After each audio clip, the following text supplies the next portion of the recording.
Emerging trends के बारे में। स्टार्ट करते हैं इमर्जिंग ट्रेंड्स। हम ये जानेंगे इसमें कि डिफरेंट इमर्जिंग ट्रेंड्स क्या होते हैं और डिफरेंट डिफरेंट टाइप के इमर्जिंग ट्रेंड्स के बारे में हम डिटेल में देखेंगे। Emerging trends are new and developing technologies that are shaping the future. कहने का मतलब क्या है कि जो इमर्जिंग ट्रेंड्स है वो ऐसे टेक्नोलॉजीज को कहा जाता है जो आज के टाइम में ज्यादा पॉपुलर हैं और वो हमारे फ्यूचर के लिए काफी हेल्पफुल साबित हो रहे हैं। These include tools and innovations that are rapidly evolving and being adopted across industries. सबसे पहला इमर्जिंग ट्रेंड्स है। अगर हम इमर्जिंग ट्रेंड की बात करें तो पहला है आर्टिफिशियल इंटेलिजेंस। आर्टिफिशियल इंटेलिजेंस जिसको हम शॉर्ट में एआई के नाम से जानते हैं, आज के टाइम पे ये काफी ज्यादा पॉपुलर है। यहाँ तक कि हर छोटे छोटे बच्चे भी चैट जीपीटी, कोपायलट, जेमिनी ये सब के बारे में आजकल नॉलेज रखते हैं। अगर हम एआई की बात करें तो AI is the ability of a computer और machine to mimic human intelligence. मतलब एआई एक ऐसी एबिलिटी है जिसकी हेल्प से कंप्यूटर या फिर मशीन ह्यूमन के इंटेलिजेंस को मिमिक करते हैं। AI basically refers to the ability of a machine और computer program to think and learn.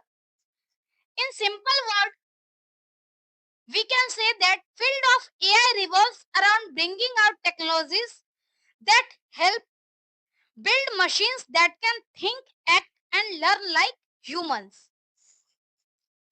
यानी AI ऐसी टेक्नोलॉजी है जिसकी हेल्प से कोई भी मशीन या कंप्यूटर ह्यूमन की तरह सोचता है, एक्ट करता है।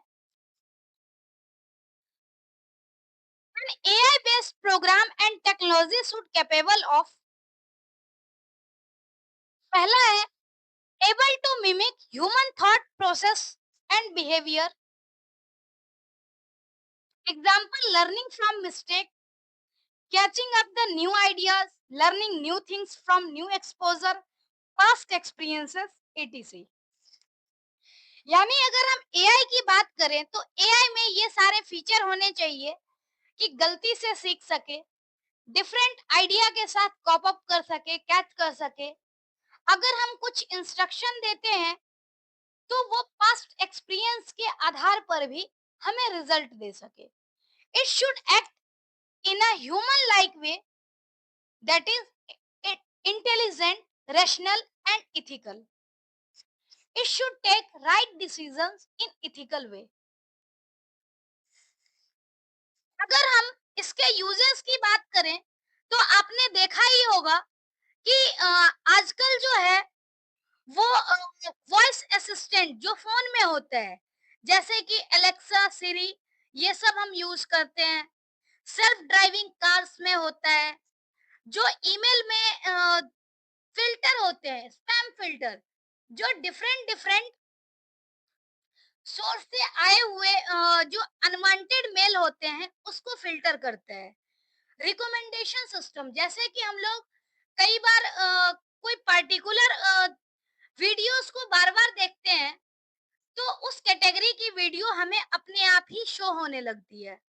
तो ये कुछ यूजेस हैं। अगर हम एप्लीकेशंस की बात करें तो और भी एग्जांपल है, जैसे handwriting recognition, gaming, intelligent robot और नेचुरल लैंग्वेज प्रोसेसिंग। इसमें हम एआई का यूज करते हैं। अगर हम कॉमन एग्जांपल की बात करें तो हमने जैसे कुछ डिस्कस किया भी है, ऐसे ही और भी कॉमन एग्जांपल जैसे है ह्यूमनॉइड रोबोट, जो आपने सुना होगा जिसका नाम सोफिया दिया गया था। एलेक्सा और सिरी, जो फोन में पर्सनल असिस्टेंट, वॉइस असिस्टेंट की तरह काम करते हैं। ऐसे ही Google's Nest, it is a line of smart home products including smart speakers, smart displays, streaming devices, thermostats, smoke detector etc. Self driving car like Tesla, online games like Alien Isolation.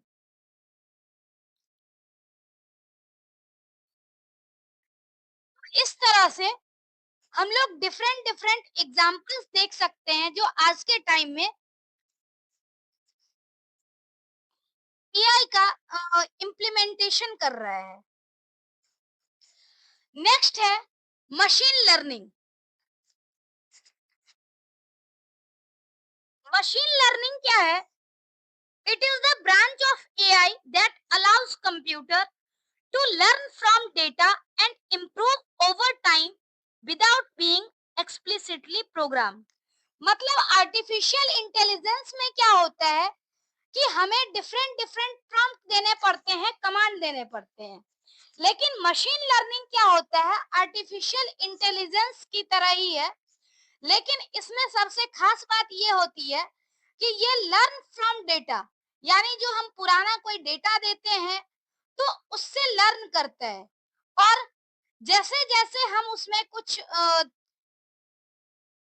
Command देते रहते हैं तो एक time के बाद धीरे धीरे उसमें परफेक्शन आ जाती है, यानी कि पुराने जो डेटा है उसके आधार पे हमें रिस्पॉन्स मिलता है।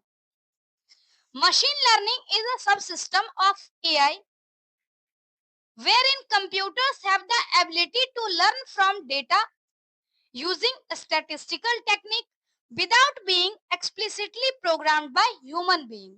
मतलब अपने आप जब इम्प्लीमेंट कर सकता है तो इसमें ह्यूमन बीइंग का इंटरफेरेंस की नीड नहीं होती है। तो ये बेसिक डिफरेंस होता है एआई और मशीन लर्निंग में। It comprises algorithm that use data to learn on their own and make prediction। कहने का मतलब क्या है? जो हम डेटा देते हैं उसके बाद फिर क्या है, ये एल्गोरिदम के साथ एल्गोरिदम यूज करके धीरे धीरे डेटा से लर्न कर लेता है और अपना प्रिडिक्शन बनाना शुरू कर देता है। तो इस तरीके से मशीन लर्निंग काम करती है। This algorithms called models are first trained and tested using a training data and testing data respectively. कहने का मतलब क्या है कि जब भी हम लोग इस एल्गोरिदम को देखें तो एल्गोरिदम की हेल्प से पहले मतलब मशीन को ट्रेन किया जाता है, और ट्रेन करने के टाइम में डिफरेंट डिफरेंट तरीके से ट्रेन करते हैं, और बाद में हम फिर इसको टेस्ट करते हैं कि जैसे हमने ट्रेन किया है उस तरह से डिफरेंट सिचुएशन में ये सक्सेसफुल है या नहीं है। After successive trainings, once these models are able to give results to an acceptable level of accuracy, they are used to make predictions about new and unknown data। मतलब हम इतना train करते हैं कि एक टाइम के बाद ऐसा होता है कि रिजल्ट पूरी एक्यूरेसी के साथ हमें मिलना शुरू हो जाता है, और जो भी प्रिडिक्शन है वो न्यू डेटा और अननोन डेटा के आधार पर भी प्रिडिक्शन देना शुरू कर देता है। तो ये बेसिकली मशीन लर्निंग होता है। अगर हम मशीन लर्निंग के कुछ यूजेस की बात करें तो जैसे प्रोडक्ट रिकमेंडेशन में एआई जैसे यूज होता है वैसे ही मशीन लर्निंग भी यूज होती है। स्पैम ईमेल डिटेक्ट करने में हेल्पफुल होता है, फ्रॉड डिटेक्ट करने में हेल्पफुल होता है। तो इस तरीके से हम कह सकते हैं कि मशीन लर्निंग हेल्पफुल होता है। अगर कुछ एग्जाम्पल की बात करें तो जैसे आप YouTube ही देखते हो तो YouTube में जैसे हम बार बार किसी टाइप की वीडियो को वॉच करते हैं तो सजेस्टिव वीडियो हमारे पास शो होने लगता है on the basis of watch history. तो ये मशीन लर्निंग है। मशीन लर्निंग की वजह से ही ये पॉसिबल हो पाता है, और आर्टिफिशियल इंटेलिजेंस का स्पेसिफिक टाइप हो जाता है मशीन लर्निंग। नेक्स्ट है नेचुरल लैंग्वेज प्रोसेसिंग, जिसको हम शॉर्ट में एनएलपी बोलते हैं।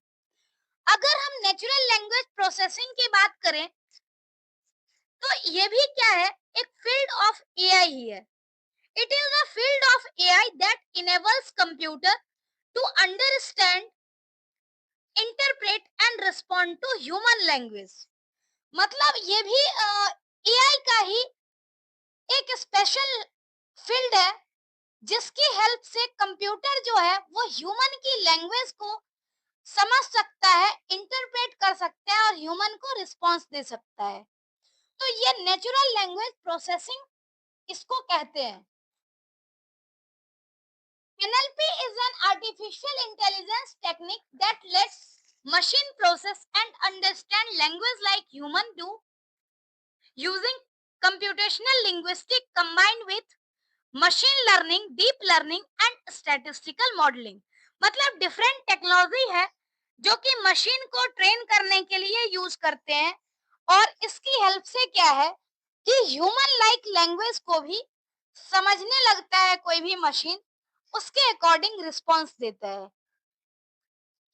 प्रिडिक्टिव टाइपिंग, जैसे ऑटो कंप्लीट होता है, हम लोग कुछ टाइप करते हैं और सजेशन आने लगता है वर्ड को कंप्लीट करने का, तो ये फीचर भी है, ये नेचुरल लैंग्वेज प्रोसेसिंग का ही पार्ट है। It deals with the interaction between human and computer using human spoken languages like English, Hindi. अगर हम एग्जांपल की बात करें तो जैसे हम देखते हैं चैटबॉट, डिफरेंट डिफरेंट वेबसाइट पे हमने देखा होगा कि चैटबॉट होता है और उसकी हेल्प से हमें रिस्पांस मिलता है, ऑटोमेटिक रिस्पांस। कुछ टाइम तक ऑटोमेटिक रिस्पांस मिलता है, उसके बाद जब जरूरत होती है तो हेल्प के लिए किसी पर्सन को ट्रांसफर किया जाता है। तो इस तरह से चैटबॉट काम करता है। नेक्स्ट है ट्रांसलेशन ऐप, जैसे गूगल ट्रांसलेटर है, तो इस केस में भी नेचुरल लैंग्वेज प्रोसेसिंग यूज होता है। ऐसे ही स्पीच टू टेक्स्ट, जैसे हम चैट जीपीटी या फिर वॉइस टू टेक्स्ट होता है, तो उस केस में हम क्या करते हैं, बोलते हैं और वो टेक्स्ट में कन्वर्ट हो जाता है। तो इस ये सब नेचुरल लैंग्वेज प्रोसेसिंग का एग्जाम्पल है। इसकी हेल्प से ह्यूमन और मशीन के बीच में इजिली कम्युनिकेशन हो पाता है नेचुरल तरीके से। नेक्स्ट है इमर्सिव एक्सपीरियंस। इमर्सिव एक्सपीरियंस क्या है? It allows us to visualize, feel and react by stimulating our senses. It enhances our interaction and involvement, making them more realistic and engaging. कहने का मतलब क्या है कि हम लोग अगर कुछ करते हैं तो हमें ऐसा फील होता है कि हम रियल में कर रहे हैं। जैसे कि ड्राइविंग स्टिमुलेटर है, ड्राइविंग सिमुलेटर की बात करें, फ्लाइट स्टिमुलेटर की बात करें, फ्लाइट सिमुलेटर, वीडियो गेम, ये सब में हमें मतलब ऐसा लगता है कि हम पूरी तरह से सारी चीजें हमारे सामने हो रही है।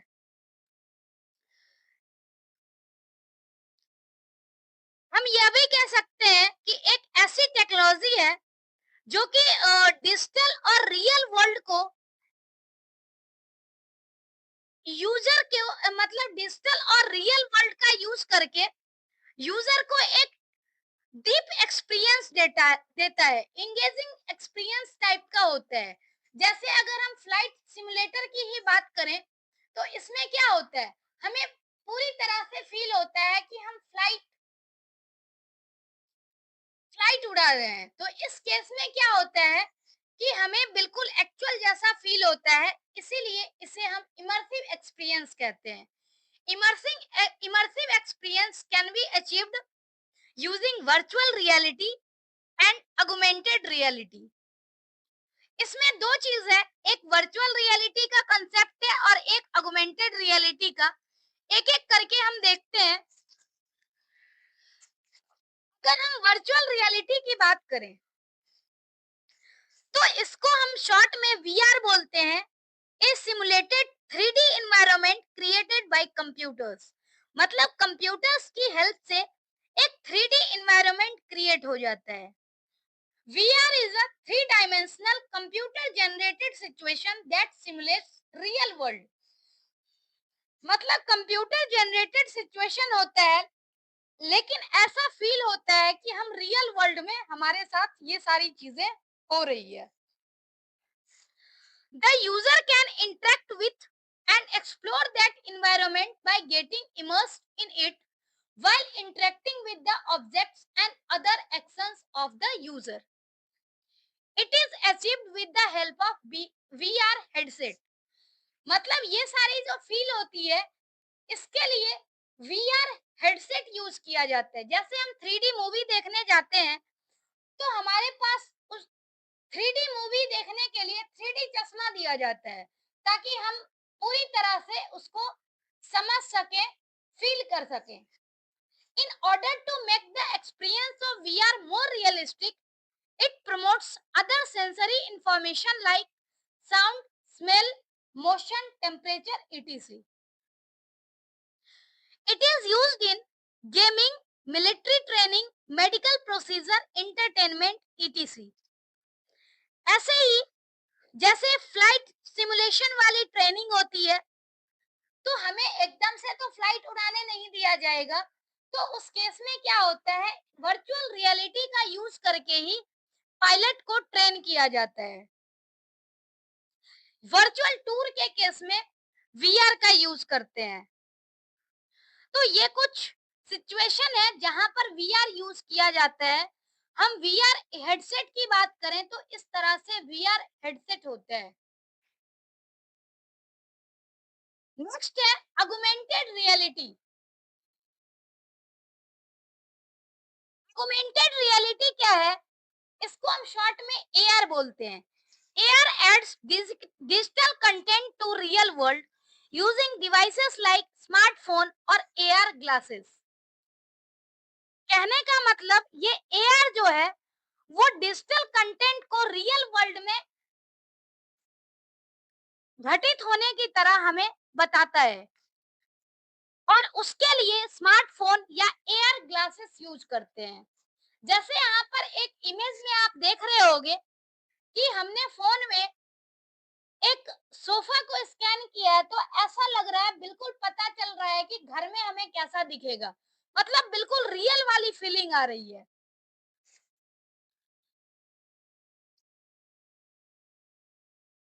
The superimposition of computer-generated perceptual information over the existing physical surroundings are called is called AR. यानी कंप्यूटर जनरेटेड परसेप्शन जो होता है, वो हमें ऐसा लगता है कि रियल में हमारे आसपास हो रहा है.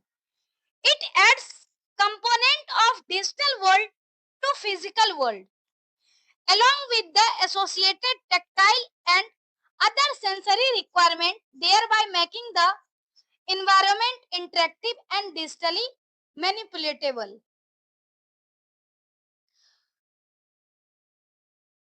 मतलब वर्चुअल कंपोनेंट अगर है, तो वर्चुअल कंपोनेंट होता वर्चुअल कंपोनेंट है, लेकिन हमें लगता है ये रियल में हो रहा है. तो इसको हम बोलते हैं ऑगमेंटेड रियलिटी. एआर टेक्नोलॉजी की हेल्प से हम लोग जैसे यहाँ पर एग्जांपल देख रहे हैं कि डिफरेंट चेयर को हम इमेजिन कर सकते हैं कि हमारे रूम में कैसा दिखेगा, और उसके आधार पे हम बेस्ट चेयर को सिलेक्ट करते हैं. तो ये एआर की हेल्प से ही पॉसिबल हो पाते हैं. जैसे और एग्जांपल हम देखें, स्नैपचैट फिल्टर होता है, तो स्नैपचैट फिल्टर में भी ऐसा ही फील होता है. मतलब इमेज सिर्फ हमारी होती है, लेकिन अलग अलग तरीके से हमें शो होने लगता है रियल जैसे. एआर गेम्स होता है जैसे पोकेमॉन गो, फर्नीचर ऐप होते हैं, तो ये सब एआर का एप्लीकेशन है. नेक्स्ट कंसेप्ट है रोबोटिक्स. अगर हम रोबोटिक्स की बात करें, तो रोबोटिक्स क्या होता है? It is the branch of technology that deals with the design, construction and uses of robot. यानी रोबोटिक्स ब्रांच में हम लोग मेनली रोबोट के डिजाइनिंग, कंस्ट्रक्शन और उसके यूजेस के बारे में पढ़ते हैं। A robot is basically a machine capable of carrying out one or more tasks automatically with accuracy and precision। कहने का मतलब कि रोबोट है, एक मशीन है जो डिफरेंट डिफरेंट टास्क को करने के लिए कैपेबल होता है और टास्क एक्यूरेसी के साथ भी होता है। और रोबोट इज प्रोग्रामेबल, मतलब रोबोट में प्रोग्रामिंग की जाती है, उसकी हेल्प से हम डिफरेंट डिफरेंट वर्क करवाते हैं। Used for doing repetitive industrial task that are boring और स्ट्रेसफुल फॉर ह्यूमन और वेयर लेबर इंटेंसिव। जैसे रोबोट का ज्यादातर यूज कहाँ होता है, जब हम कोई भी टास्क को रिपीटेडली करना चाहते हैं, अगर ह्यूमन करेगा तो सेम टाइप का काम करने में बोरिंग भी फील होगा, स्ट्रेसफुल भी होगा ह्यूमन के लिए। तो उस केस में रोबोट काफी यूजफुल होता है।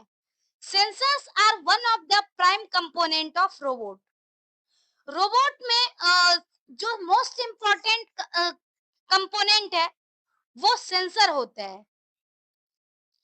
Robot can be of many types such as wheeled robot, legged robot, manipulators and humanoid.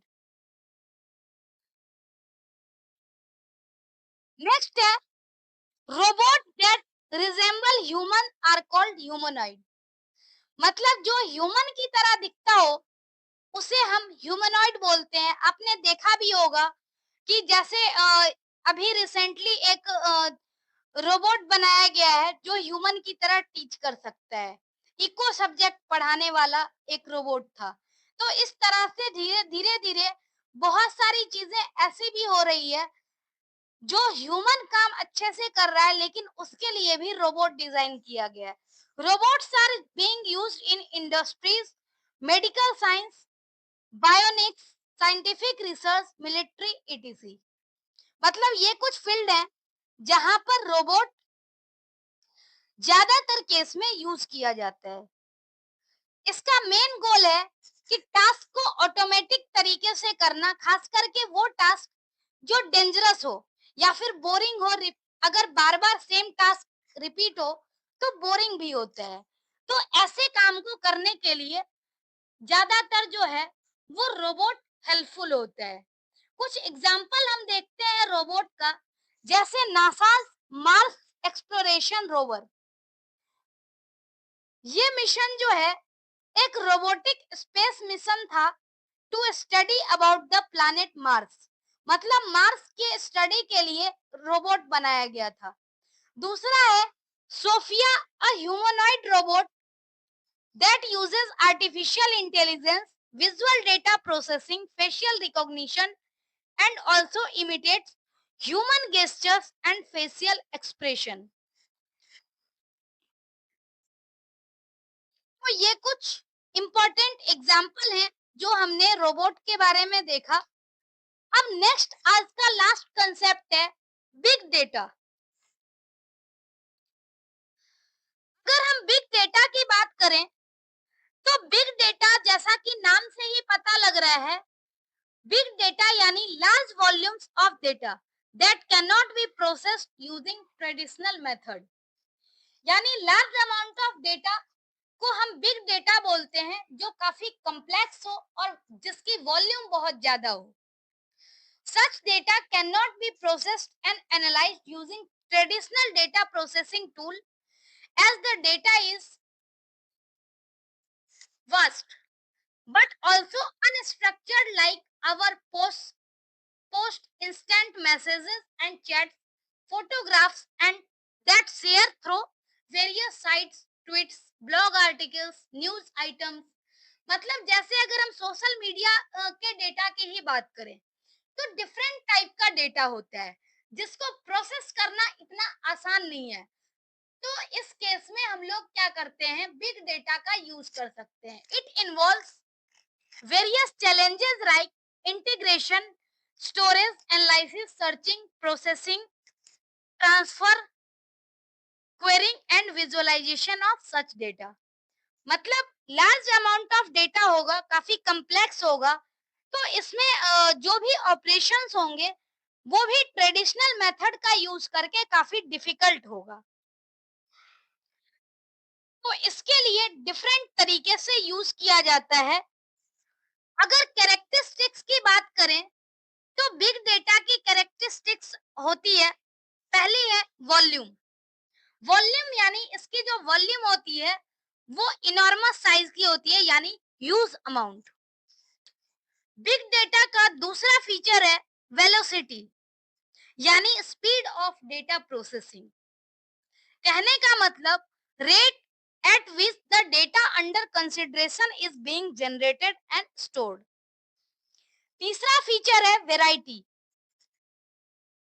Data set has varied data such as structured, semi-structured and unstructured data. Some examples are text, images, video, web page and so on. मतलब different type of data होता है, structured भी हो सकता है, semi structured, unstructured, different type की variety होती है। नेक्स्ट है वेरासिटी, यानी एक्यूरेसी ऑफ डेटा, कि हम कितना ट्रस्ट कर सकते हैं उस डेटा पे। Big data can be sometimes inconsistent inconsistent हो सकता है, बायस्ड और नॉइजी भी हो सकते हैं। अगर बात करें इसकी वैल्यू की, तो big data poses to have hidden pattern and useful knowledge. तो हमने बिग डेटा के बारे में देखा और इसके साथ ही इसके फीचर्स भी देखे कि टोटल 5V का यूज करके हम लोग बिग डेटा की कैरेक्टरिस्टिक्स को डिफाइन कर सकते। इमेज में भी यही सेम चीज दी हुई है कि वॉल्यूम, वेराइटी, वेरासिटी, वेलोसिटी और वैल्यू। वॉल्यूम यानी ह्यूज अमाउंट ऑफ डेटा। अगर हम वेराइटी की बात करें तो डिफरेंट डिफरेंट टाइप का डेटा होता है। वेरासिटी की हम बात करें तो वेरासिटी रेफर करता है एक्यूरेसी ऑफ डेटा। कई बार इनकंसिस्टेंसी भी हो सकती है डेटा में। अगर वेलोसिटी की बात करें तो स्पीड ऑफ डेटा प्रोसेसिंग, और अगर हम वैल्यू की बात करें तो यूजफुलनेस ऑफ डेटा। तो ये कुछ डेटा बिग डेटा की कैरेक्टरिस्टिक्स है। इंटरनेट ऑफ थिंग्स, जिसको हम शॉर्ट में बोलते हैं IoT. IoT refers to the network of interconnected physical devices that communicate and exchange data over the internet. The IoT is a network of devices that have an embedded hardware and software to communicate with other devices on the same network.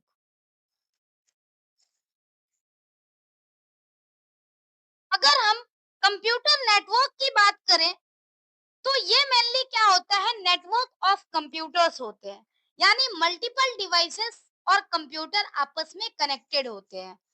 Such network consists a laptop, desktop, server or portable device like smartphone, smartwatch, tablet, which may be connected through wire or it may be wireless.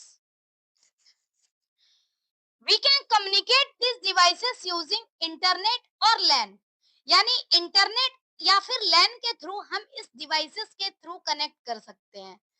IoT tends to bring together these devices to work in collaboration and assist each other in creating intelligent network of things.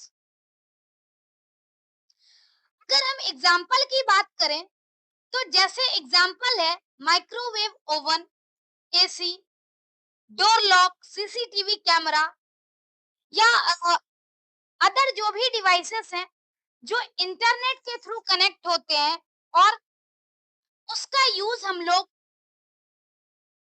Access कर सकते हैं, remotely access कर सकते हैं, control कर सकते हैं using smartphone. तो इसे ऐसे चीज को हम आईओटी के नाम से जानते हैं।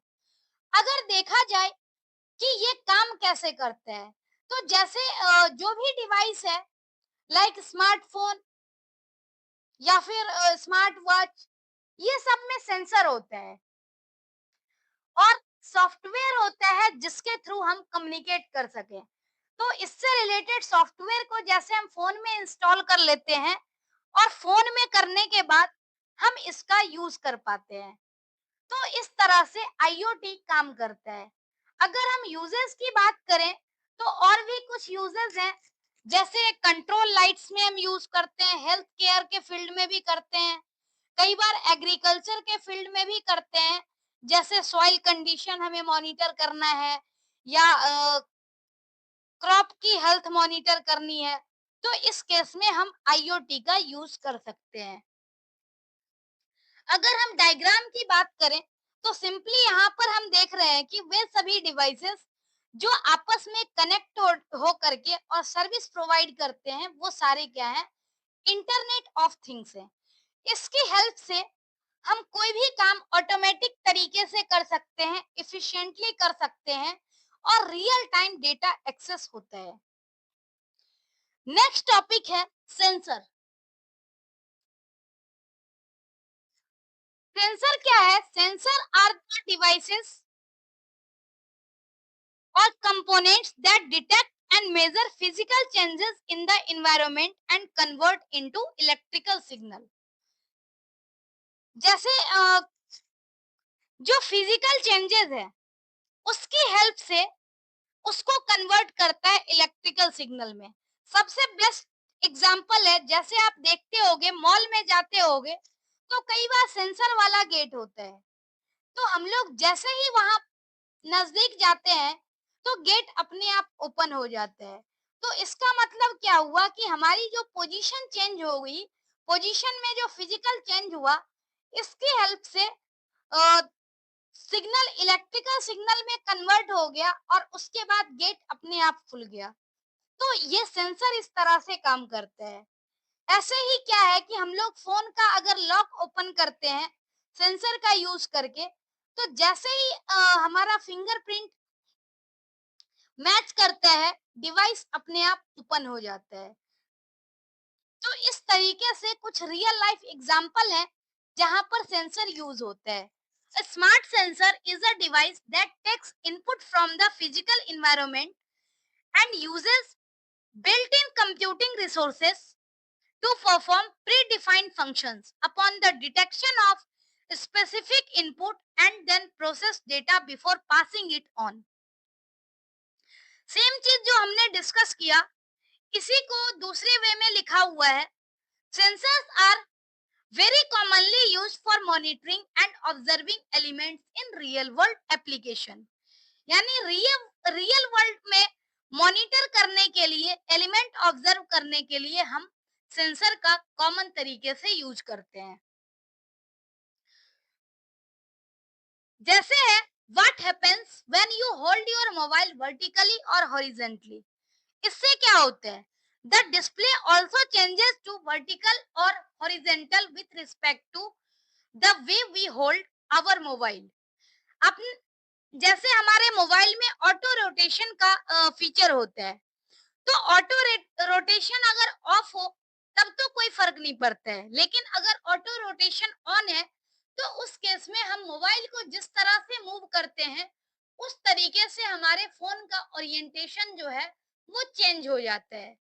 तो इसमें बेसिकली क्या होता है, जायरोस्कोप सेंसर की हेल्प से रोटेशन को ट्रैक करता है और हमारा जो डिवाइस है उसका अलाइनमेंट चेंज हो जाता है।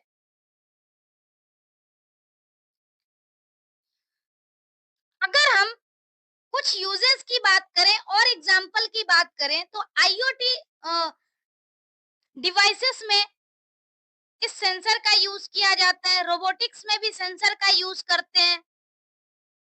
नेक्स्ट जो हमारा टॉपिक है वो है स्मार्ट सिटीज। स्मार्ट सिटी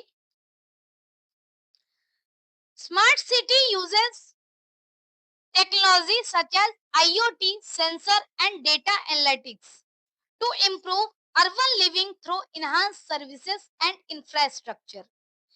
कहने का मतलब जो ये स्मार्ट सिटी है वो आईओटी यूज करता है, different data analytics tool use करता है, सेंसर्स यूज करता है। ये सब का यूज करके जो सिटीज के लिविंग स्टैंडर्ड है उसको इम्प्रूव करने की कोशिश की जाती है इसमें। Smart city the challenges like management of resources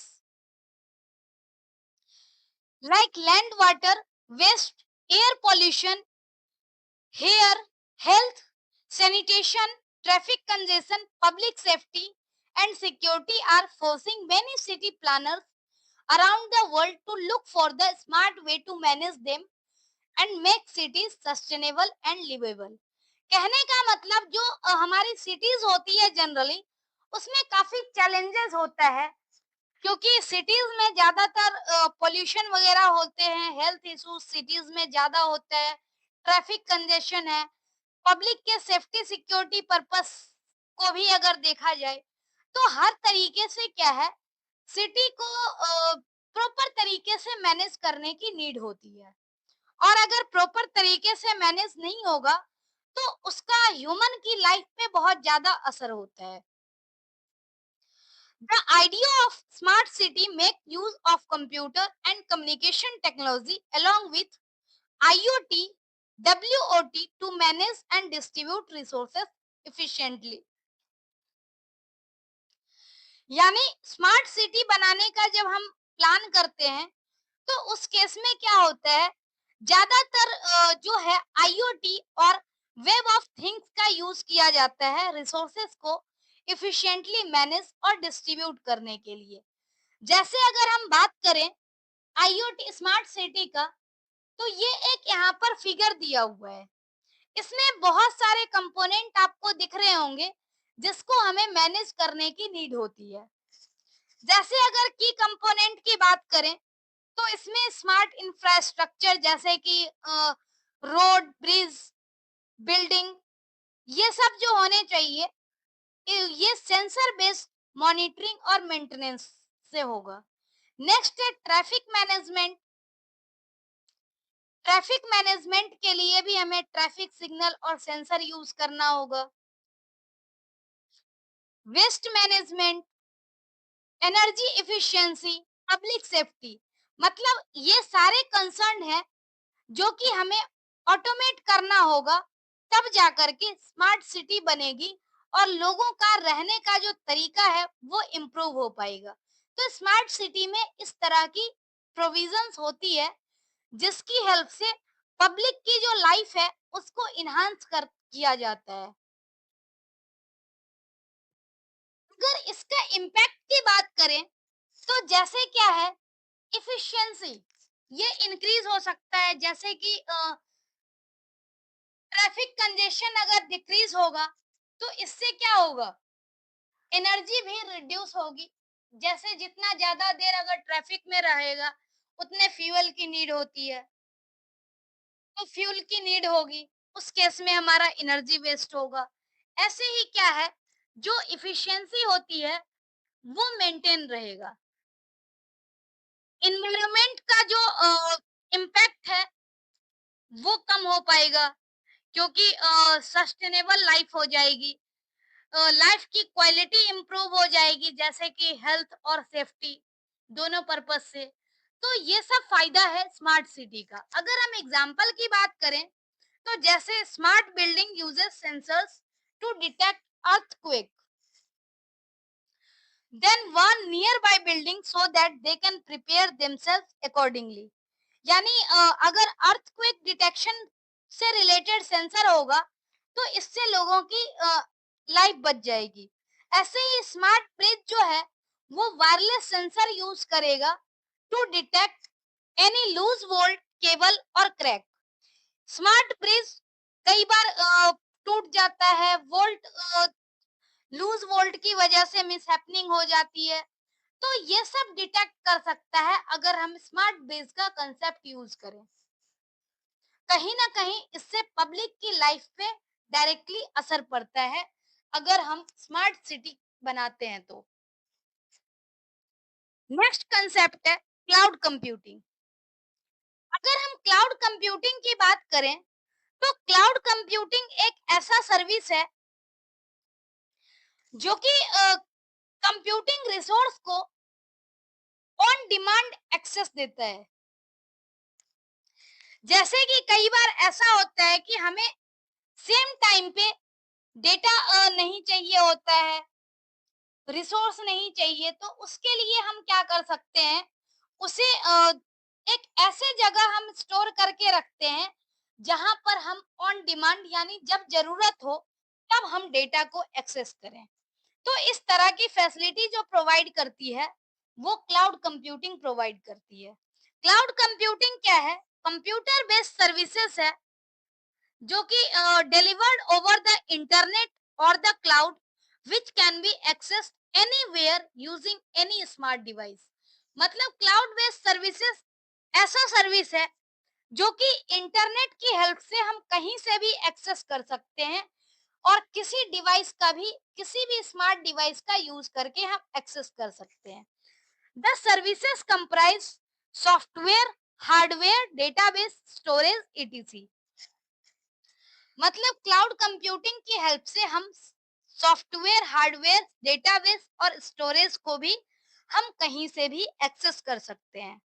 These resources are provided by companies called cloud service provider and usually charge on pay per use basis, like the way we pay electricity uses.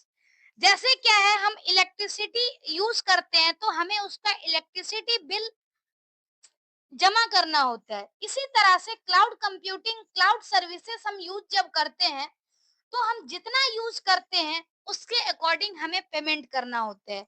जैसे simply हम देखें कि हमारे पास Google drive है, तो Google drive क्या करता है, 15 जीबी फ्री स्टोरेज देता है, हम 15 जीबी तक डेटा को स्टोर कर सकते हैं। उससे ज्यादा अगर हमें चाहिए, तो उसके लिए हमें फिर क्या करना होता है, पेमेंट करना होता है, तो हमें एक्स्ट्रा स्टोरेज मिलती है। ऐसे ही जो आपका डिजी लॉकर है, उसमें 1 जीबी डेटा फ्री में आप स्टोर कर सकते हो। तो ये कुछ सर्विसेज है जहाँ पे हम अपने डेटा को ऑनलाइन तरीके से अदर सर्वर पे या कहीं सिस्टम पे सेव करते हैं, और जब हमें जरूरत होती है तब हम वहां से एक्सेस कर सकते हैं। Cloud computing offers cost effective on demand resources. यानी ऑन डिमांड का मतलब है कि जब हमें जरूरत होगी तब हम एक्सेस करेंगे। A user can avail need-based resources from the cloud at very reasonable cost. यानी जो यूजर है वो नीड बेस्ड रिसोर्सेस को यूज करेगा क्लाउड की हेल्प से एट वेरी रिजनेबल कॉस्ट, मतलब कम कॉस्ट में हमें ये सर्विस मिलती है। अगर हम फिगर की बात करें, तो यहाँ पर एक दिया हुआ है classification, private cloud, cloud versus public cloud. Private cloud क्या होते हैं, जो प्राइवेटली शेयर्ड होते हैं, और पब्लिक क्लाउड जो है वो पब्लिकली शेयर्ड होता है। Public cloud support multiple customers, यानी जो पब्लिक क्लाउड है उसको जब चाहे कोई भी पर्सन उसको एक्सेस कर सकता है। Supports connectivity over the internet, मतलब हम पूरी दुनिया का कोई भी इंटरनेट यूज करके हम इस सर्विस को एक्सेस कर सकते हैं। और ये यूजफुल कब होता है, तो जब हमें बहुत ज्यादा कॉन्फिडेंशियल इंफॉर्मेशन नहीं चाहिए, तो उस केस में हम कहीं से भी इसको एक्सेस कर सकते हैं। जैसे जो जीमेल है, वो पब्लिक क्लाउड होते हैं, हर कोई अपने अपने अकॉर्डिंग एक्सेस करता है। तो जो Gmail public cloud facility provide करती है। ऐसे ही अगर हम बात करें प्राइवेट क्लाउड क्लाउड की, तो प्राइवेट क्लाउड में क्या होता है, क्लस्टर ऑफ डेडिकेटेड कस्टमर, मतलब इसमें डेडिकेटेड कस्टमर से यूज करते हैं, और उसके लिए क्या है, connectivity over internet, fibre and private network. मतलब जो वर्ल्ड में हमारा इंटरनेट है, डायरेक्टली उसकी हेल्प से हम एक्सेस नहीं कर सकते, उसके लिए हमें डेडिकेटेड इंटरनेट की जरूरत होगी, फाइबर की जरूरत होगी, या फिर प्राइवेट नेटवर्क की जरूरत होगी। It is suited for secured confidential information. जहां पर भी हमें कॉन्फिडेंशियल इंफॉर्मेशन चाहिए, वहां पर हम अमेज़न वेब सर्विसेज़ का यूज़ कर सकते हैं, या और अन्य जो भी प्राइवेट क्लाउड है, उसका हम यूज़ कर सकते हैं। यहाँ मेनली प्राइवेट और पब्लिक की बात है। जैसे जीमेल है, इसमें 15 जीबी डेटा फ्री देता है हर पब्लिक को, तो कोई भी पब्लिक इसको यूज़ कर सकता है। लेकिन प्राइवेट क्लाउड में क्या है, अमेज़न वेब सर्विसेज़ जो है, ये हमें कोई भी चीज़ फ्री में नहीं देता, हमें उसके लिए पहले प्लान लेना पड़ता है, तब जाकर के हमें वो सर्विस मिलती है। तो 2 तरह के क्लाउड हैं, एक प्राइवेट क्लाउड और एक पब्लिक क्लाउड। अगर हम क्लाउड सर्विसेज की बात करें, तो क्लाउड सर्विसेज 3 तरह के हैं, जिसको हमें डिटेल में पढ़ना है। अगर क्लाउड सर्विसेज की बात करें, तो क्लाउड सर्विसेज क्या होता है? Cloud services provide a variety of services such as storage, networking and computing power over the internet. मतलब इंटरनेट पे हम लोग स्टोरेज का भी यूज कर सकते हैं, नेटवर्किंग भी कर सकते हैं और डिफरेंट कंप्यूटिंग भी कर सकते हैं ओवर द इंटरनेट। ये हमें क्लाउड सर्विसेज सर्विस प्रोवाइड करती है। Different computing services delivered through the cloud such as infrastructure as a service, यानी IaaS। दूसरा है प्लेटफॉर्म एज अ सर्विस, तीसरा है सॉफ्टवेयर एज अ सर्विस। तो ये 3 तरह का क्लाउड सर्विसेज है, जो कि हमने देखा कि स्टोरेज के लिए, नेटवर्किंग के लिए, कंप्यूटिंग पावर के लिए, ये सब के लिए हम क्लाउड सर्विसेज का यूज करते हैं। नेक्स्ट, अगर हम इंफ्रास्ट्रक्चर एज अ सर्विस की बात करें, तो इंफ्रास्ट्रक्चर एज अ सर्विस क्या करता है? It provides virtualized computing resources over the internet. The IaaS मतलब वर्चुअलाइज्ड कंप्यूटिंग सर्विसेज, यानी कि हम सिस्टम पे, अपने सिस्टम पे नहीं करते, ये एक हमें ऐसा इंफ्रास्ट्रक्चर प्रोवाइड करता है, जिसकी हेल्प से, जैसे ऑनलाइन एडिटर होता है जिसमें हम प्रोग्रामिंग करते हैं, तो ये मेनली क्या है, infrastructure as a service provide कर रहा है। तो इस तरह से IaaS providers can offer different kind of computing infrastructure such as servers, virtual machine, storage and backup facility, network components, operating system और any other hardware और software। कहने का मतलब, इंफ्रास्ट्रक्चर एज अ सर्विस ऐसी फैसिलिटी है, जिसकी help से हम लोग क्या कर सकते हैं, डिफरेंट कंप्यूटिंग रिसोर्स का यूज कर सकते हैं, डिफरेंट इंफ्रास्ट्रक्चर यूज कर सकते हैं, जिसकी हेल्प से हम कुछ पर्टिकुलर वर्क को कर सकें। सेकेंड है platform as a service. Platform as a service का मतलब है, it provides a platform allowing customers to develop, run and manage applications. यानी एक ऐसा प्लेटफॉर्म प्रोवाइड करता है, जिसकी हेल्प से हम लोग डिफरेंट वर्क को कंप्यूट कर सकते हैं। जैसे यहाँ पर है, through this service a user can install and execute an application without worrying about the underlying infrastructure and setup। जैसे हमारे सिस्टम का कॉन्फ़िगरेशन अच्छा नहीं है, तो हमें इससे फर्क नहीं पड़ता है। हमने क्या किया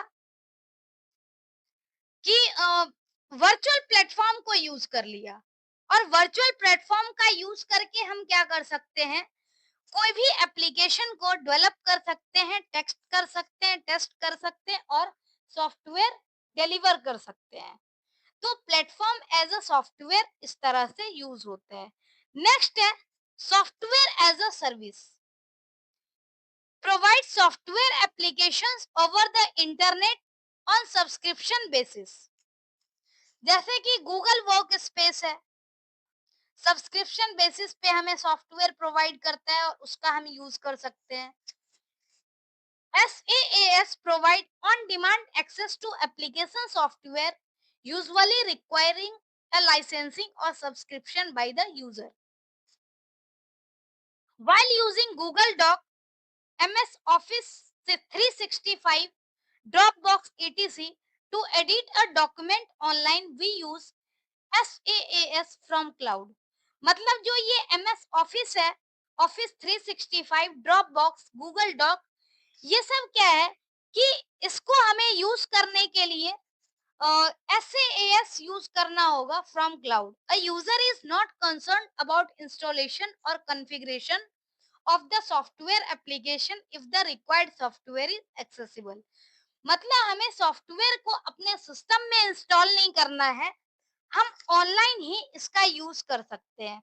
जैसे कैनवा भी है, तो कैनवा हम एडिटिंग कर सकते हैं, सब कुछ कर सकते हैं और जरूरी नहीं है कि हम अपने सिस्टम में उसको डाउनलोड करके रखें. तो सारे मतलब टेम्पलेट वगैरह यूज करते हैं, तो वो हम ऑनलाइन भी यूज कर सकते हैं. तो इस तरह से हमें सॉफ्टवेयर एज अ सर्विस मिलता है. तो इस तरह से टोटल जो है 3 क्लाउड सर्विसेज हैं, IaaS, PaaS और SaaS. तो इसका हमें ध्यान में रखना होगा कि इंफ्रास्ट्रक्चर एज अ सर्विस कब होता है, जब हमें different kind of infrastructure provide किया जाता है, जैसे कि सर्वर, वर्चुअल मशीन, तो उस केस में इंफ्रास्ट्रक्चर एज अ सर्विसेज होगा. अगर हमें किसी तरह का प्लेटफॉर्म प्रोवाइड किया जाता है जिसमें हम अपने सिस्टम को, हमें सिस्टम का कॉन्फ़िगरेशन की टेंशन लेने की ज़रूरत नहीं होती है और हम लोग वर्चुअल प्लेटफ़ॉर्म का यूज़ कर सकते हैं। तो उस केस में उसे हम बोलते हैं प्लेटफ़ॉर्म एज़ अ सर्विस. और सॉफ्टवेयर एज़ अ सर्विस के केस में क्या होता है कि जो सॉफ्टवेयर या जो वेब सर्विसेज़ ऑनलाइन अवेलेबल हैं, उसमें हम लॉगिन करके, उसका यूज़ करके और हम डिफरेंट तरीके से अपने रिक्वायरमेंट को पूरा कर सकते हैं. तो ये सॉफ्टवेयर एज अ सर्विस है. तो इस तरह से हमारे पास 3 तरह का क्लाउड कंप्यूटिंग सर्विस है, IaaS, PaaS और SaaS, जो कि हमें ध्यान में रखना है. अगर हम इसकी बात करें तो एडवांटेजेस क्या होगा, जैसे स्केलेबिलिटी, मतलब एबिलिटी टू स्पेंड और reduce resources based on demand. हम जब चाहें तो अपनी रिक्वायरमेंट को भी बढ़ा सकते हैं और कम कर सकते हैं. जितनी चाहिए सिर्फ हम उतना ही एक्सेस करेंगे. सिक्योरिटी में क्या है कि हम लोग सिक्योर्ड क्लाउड इन्वायरमेंट का यूज करेंगे जब हमें सेंसिटिव इंफॉर्मेशन को स्टोर करना हो. और नेक्स्ट है कॉस्ट सेविंग, यानी कि हमें सिर्फ और सिर्फ क्या करना है, जिस सर्विस को हमें यूज करना है सिर्फ उसके लिए ही पेमेंट करना होता है. तो ये कुछ फायदा है क्लाउड कंप्यूटिंग का. नेक्स्ट कंसेप्ट है ग्रिड कंप्यूटिंग. अगर हम ग्रिड कंप्यूटिंग की बात करें तो ग्रिड कंप्यूटिंग क्या होता है, it is the computer network of geographically dispersed and heterogeneous computational resources. जैसे कि आपको फिगर में दिख रहा होगा कि बहुत सारे यहाँ पर कंप्यूटर हैं जो आपस में कनेक्टेड हैं और वो सेंट्रल नोड के थ्रू कनेक्टेड है. और ये कंप्यूटेशनल रिसोर्स जो है जरूरी नहीं है कि सेम होगा, हेट्रोजेनस टाइप का रिसोर्सेस है. अगर हम ग्रिड कंप्यूटिंग की बात करें तो grid computing involves distributing computing task across multiple computers और systems connected through a network. जैसे हमें अगर किसी टास्क को एक्सेस करना होगा, यूज करना होगा, तो एक कॉम्प्लेक्स टास्क को हम क्या कर सकते हैं, जैसे मल्टीपल नेटवर्क में सिस्टम जो है वो नेटवर्क में कनेक्टेड है, तो हम इस टास्क को मल्टीपल सिस्टम पे डिवाइड कर सकते हैं और डिवाइड करने के बाद टास्क परफॉर्म होगा और फाइनली हम दोबारा से मल्टीपल डिवाइस पे जो टास्क परफॉर्म किए गए हैं उसको कंबाइन कर लेंगे. तो इस तरीके से ग्रिड कंप्यूटिंग काम करता है. Unlike cloud, whose primary focus is to provide services. A grid is more application specific and creates a sense of virtual supercomputer with an enormous processing power and storage. मतलब इसकी help से क्या है कि हमें अगर कम्प्लेक्स टास्क भी करना है तो कम्प्लेक्स टास्क को करने के लिए भी हम क्या कर सकते हैं, डिफरेंट डिफरेंट सिस्टम पर डिवाइड कर सकते हैं टास्क को। तो इसीलिए कहा गया है कि वर्चुअल सुपर कंप्यूटर फॉर्म होता है। अगर हम एक डिवाइस पे इसको इम्प्लीमेंट करना चाहें तो मुश्किल काम हो सकता है, लेकिन हमने डिवाइड कर दिया तो हमें ज्यादा स्पीडली कोई भी काम को परफॉर्म करने का मौका मिलेगा। तो इस तरह से हम कह सकते हैं कि ये एक वर्चुअल कंप्यूटर की तरह फॉर्म हो जाता है। नेक्स्ट है the constituent resources are called nodes. मतलब हर एक सिस्टम जो है अपने आप में क्या है, एक नोड है। This different node temporarily come together to solve a single large task and to reach a common goal। हर एक नोड का जो है वो अपना एक पर्पस है कि हर नोड एक सिंगल लार्ज टास्क को कंप्यूट करेगा और उसके बाद कॉमन गोल अचीव करेगा। लेकिन ग्रिड में क्या है कि जैसे एक कम्प्लेक्स टास्क को डिफरेंट डिफरेंट टाइप में डिवाइड किया गया है डिफरेंट पार्ट में, और उसके बाद टास्क को इजी बनाया गया है। ग्रिड जो है वो दो तरह का ग्रिड होता है।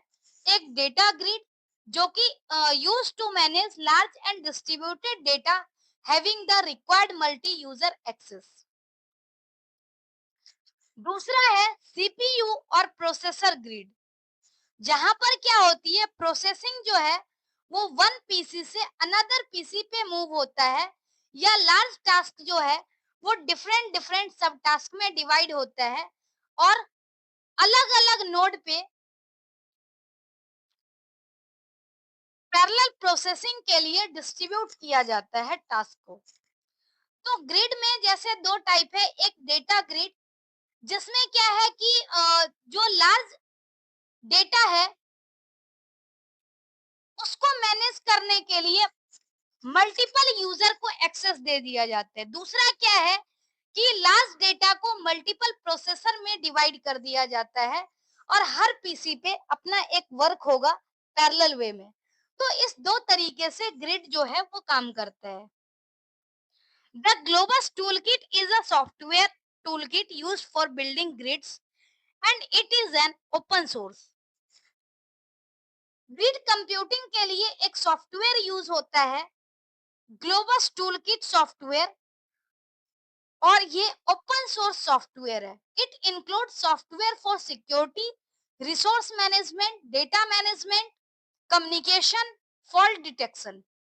मतलब इस सॉफ्टवेयर में ये सारे फीचर अवेलेबल हैं, resource management, data management, communication, security और फॉल्ट डिटेक्शन के। अगर हम इसके यूज की बात करें तो जैसे कम्प्लेक्स टास्क को आसान कर देता है, तो इसके लिए ये साइंटिफिक रिसर्च में, मेडिकल रिसर्च में, बिजनेस में, सब में यूज होता है। नेक्स्ट है ब्लॉकचेन। और ये ब्लॉकचेन टेक्नोलॉजी जो है वो आज का लास्ट टॉपिक है, उसके बाद इमर्जिंग ट्रेंड्स वाली यूनिट खत्म हो जाएगी। स्टार्ट करते हैं ब्लॉकचेन से।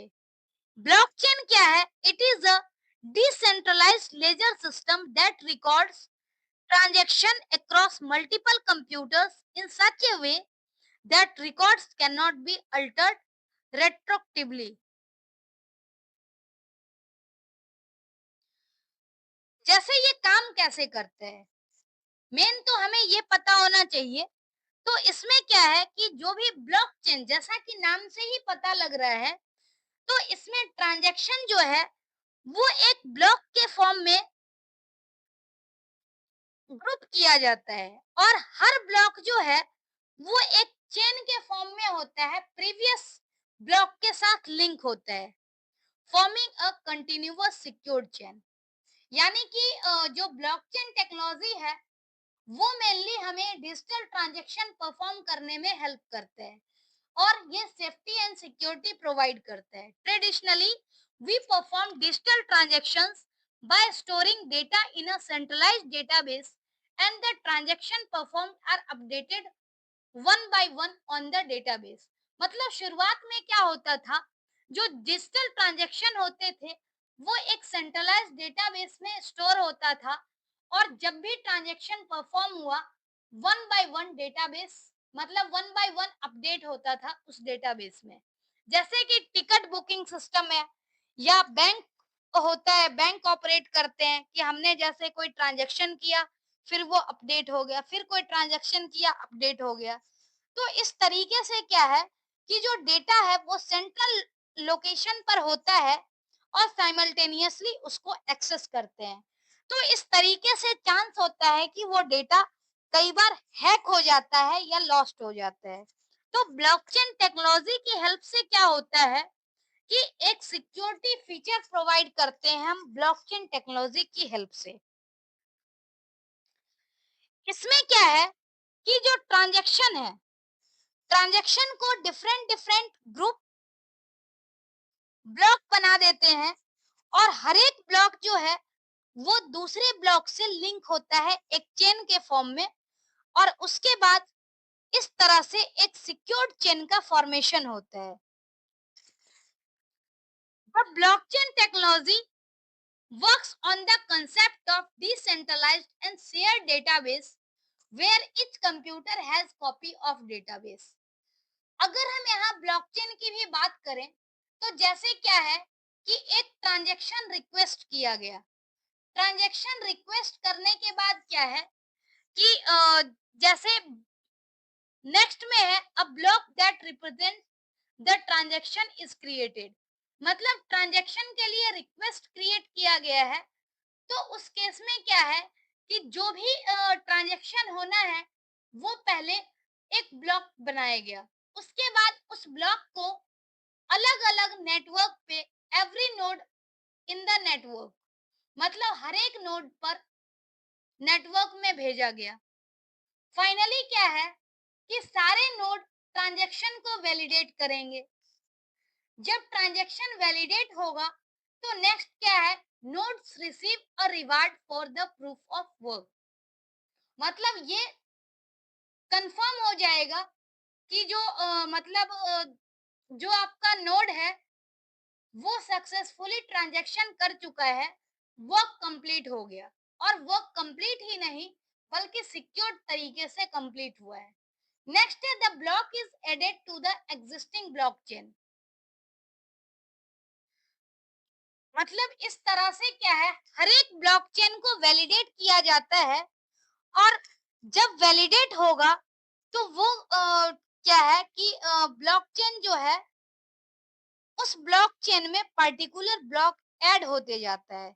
यानी जो एग्जिस्टिंग चेन है उसमें डेटा वैलिडेट करने के बाद फिर से डेटा ऐड होता जाएगा और लास्ट में चल के एक सिक्योर ट्रांजैक्शन कंप्लीट होती है। तो इस तरह से ब्लॉकचेन बेसिकली वर्क करता है। अगर हम इसकी बात करें तो इसमें कोई सेंट्रल अथॉरिटी नहीं होती है, क्योंकि हमने क्या किया, डेटा को अलग अलग ब्लॉक में डिवाइड कर दिया है और सारे नेटवर्क को भेज दिया। अब नेटवर्क ही जो नोड है वो ही वैलिडेट कर रहा है कि ट्रांजैक्शन सही है या गलत है। अगर वैलिडेट हो गया, सही ट्रांजैक्शन है, कोई फर्जी ट्रांजैक्शन नहीं है, तो वो एग्जिस्टिंग ब्लॉकचेन में ऐड हो जाएगा और फिर जाकर के अगले स्टेप में ट्रांजैक्शन कंप्लीट होगा। मतलब part by part secure transaction हो रहे हैं इस केस में।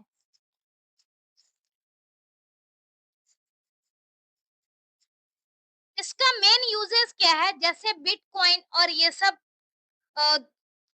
सप्लाई चेन मैनेजमेंट, इस केस में ब्लॉकचेन टेक्नोलॉजी का यूज होता है। अगर हम इसके एडवांटेज की बात करें तो जैसे क्या है कि मेन अगर देखा जाए तो ट्रांसपेरेंसी के साथ हर एक पार्टिसिपेंट को विजिबल होता है, तभी तो जितने भी पार्टिसिपेंट हैं वो इसको वैलिडेट कर पाते हैं।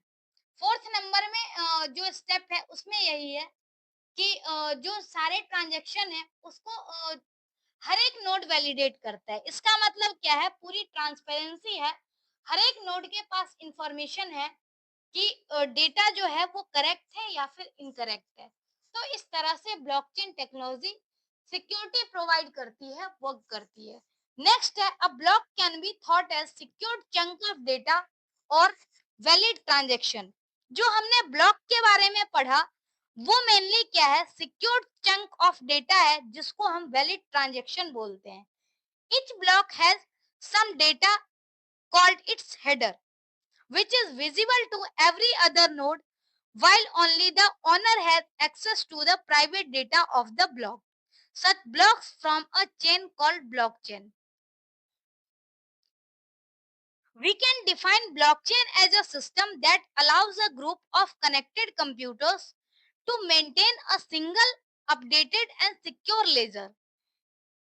Each computer or node that participate in the blockchain receives a full copy of database. मतलब जो भी कंप्यूटर ब्लॉकचेन में पार्ट लेता है, हर किसी के पास डेटा की फुल कॉपी होती है डेटाबेस की। लेकिन आउटसाइड जिसके पास परमिशन नहीं है, वो कोई भी इसको एक्सेस नहीं कर पाता है। नेक्स्ट है, it maintains and append only open ledger which is updated only after all nodes within the network authenticate the transaction। मतलब ये अपेंड ओनली मोड में रहता है कि जब ये ब्लॉक वैलिडेट हो जाएगा, हर एक नोड इसको ऑथेंटिकेट कर देगा, तो जो एग्जिस्टिंग लेजर है उसमें ये ब्लॉक ऐड हो जाएगा, जो हमने फिगर की हेल्प से पढ़ा है। Safety and security of transactions are ensured because all members in the network keep a copy of blockchain, so it is not possible for a single member of the network to make changes or alter data। कहने का मतलब कि ये data network में सबके पास है, तो alter करना इतना आसान नहीं होगा। सिंगल मेंबर अगर अल्टर कर देगा तो इससे दूसरे को पता चल जाएगा। तो इससे क्या है, जो डेटा है वो काफी सेफ है और सिक्योर्ड है।